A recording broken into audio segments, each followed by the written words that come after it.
Well, what is going on, everyone? Welcome back to Kitchen Table TCG. My name's Louie.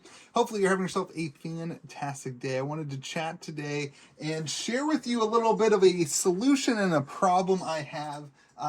Commander Masters came out, prices were crazy, and of course, as a store, you often end up with stuff that you can't move locally. Even online with my presence, it's just hard to move stuff. You order too much. And so I wanted to share with you a little bit of my process for how to solve a problem, right? Like a thing that happens a lot in this industry, especially with Magic raising the prices and stuff like that. So I want to start first with the Commander Masters release. One of the things we did that I think worked really, really well was I knew set boxes were not going to sell very well locally. I knew they were kind of high priced, that it wasn't going to work out. And so I opened almost all of our set boxes. I'm talking like I think I opened like 50 to 60 set booster boxes of Commander Masters. I don't remember. I know that's not a crazy amount, but for me that was a high number. Remember, these things cost us like over $300, $325, $340, something like that for stores. So it was a lot of product to open. It was a lot of value. And that was what I was most afraid of. I didn't really do much with the collector boxes because the price point was cheaper for customers. So I felt like it was going to move better. And that worked out pretty well.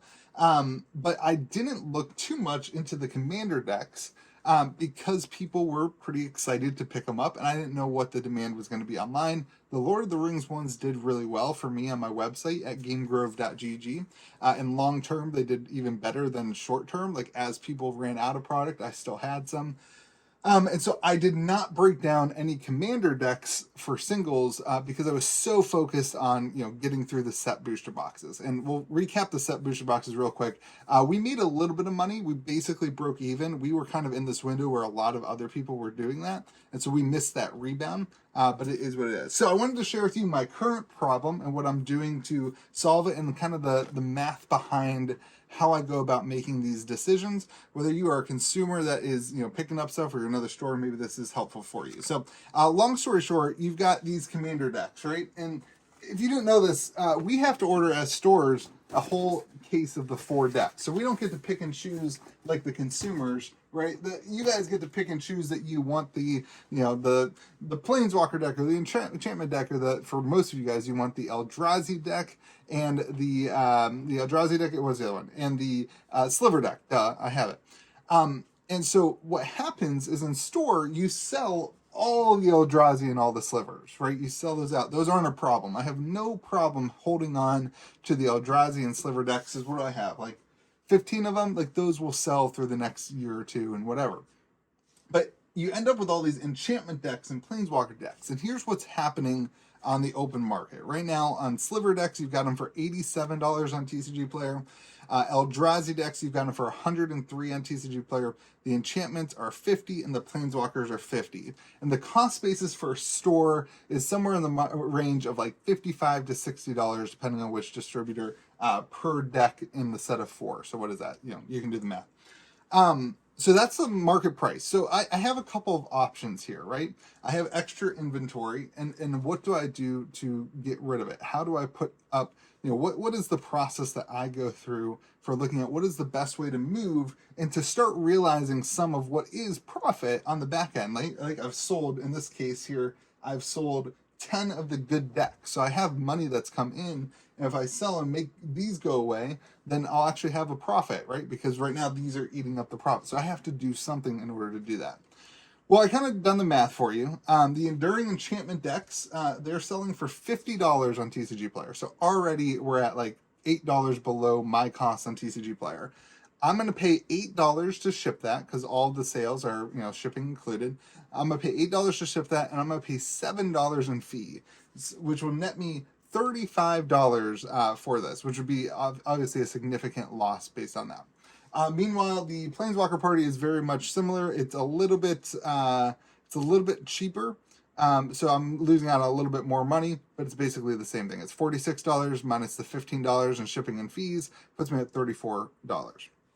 So the other option you have, right, is to break these all down and see that's going on. So I looked up all these decks, right? And we've got the singles for the Enduring Enchantment deck are $61.75. So we're already up $11 off of the seal price. And this is only singles over 50 cents. This is only 31 cards, right? The singles on the Planeswalker Party is $63 in 34 cards over 50 cents. Which means that after fees, right, I'm not going to include shipping, and I'll tell you why in a second. I'm not going to include shipping, but after fees, I am actually making a significant amount more than if I were to just sell them. Like, we're talking like $17 more. The big difference here on these things is that a lot of the cards that I go and break down, if I spend the time, in this case, it's not that much time. If I go through the whole, maybe an hour of work to break down the cards and organize them and, throw them in the bins.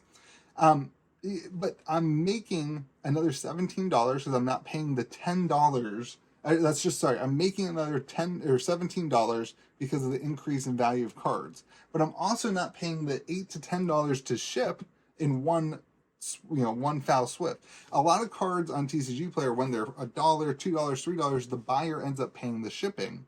And if not, it also opens me up to more single sale because they use the optimizer on the TCG Player card. So it actually may gain me sales by having the singles from these decks in my inventory. So I think it's a huge win to go ahead and break these down. But here's the other factor that's not included here, is that each of these is also going to include a sample booster pack, which could have a $20, $30, $40 card, depending on what you pull. Fierce Guardianship, I've seen some of those pulled in the board list from those packs. So for me, what I do when I make a decision like this, and I also did this for the set of 4, right?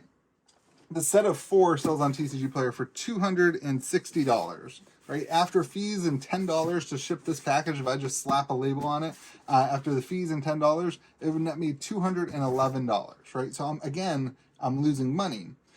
So the best bet when you're ever breaking down product is to analyze not just the value, which I think a lot of stores do that. They analyze the value, right? You're going to analyze, oh man, I've got a $50 deck compared to $60 in singles. It's not worth the time for that extra $11.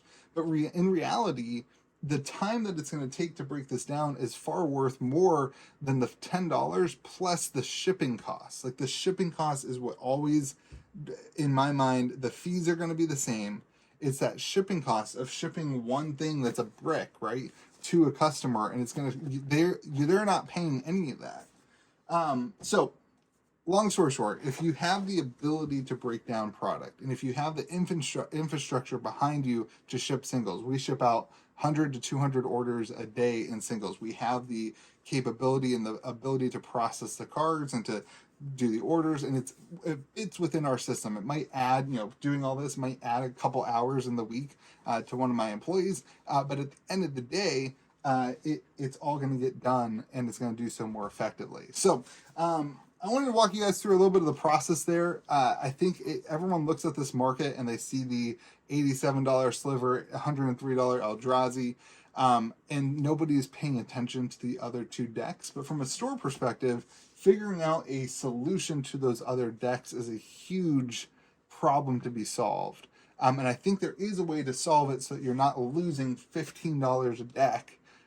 And putting it still takes work to ship out the decks too. It's less work than breaking them down into whatever, but there's a lot more potential here to actually make a little bit more profit, right? Like, you're making a little bit more money off the back end of it, but also to keep yourself in a way to keep yourself solvent on the whole product, right? On the Commander Masters decks. Now, if I was better at my job, if I wasn't making content all the time and dealing with, everything else in my life, what I would have done is done this while we were also doing the set boxes.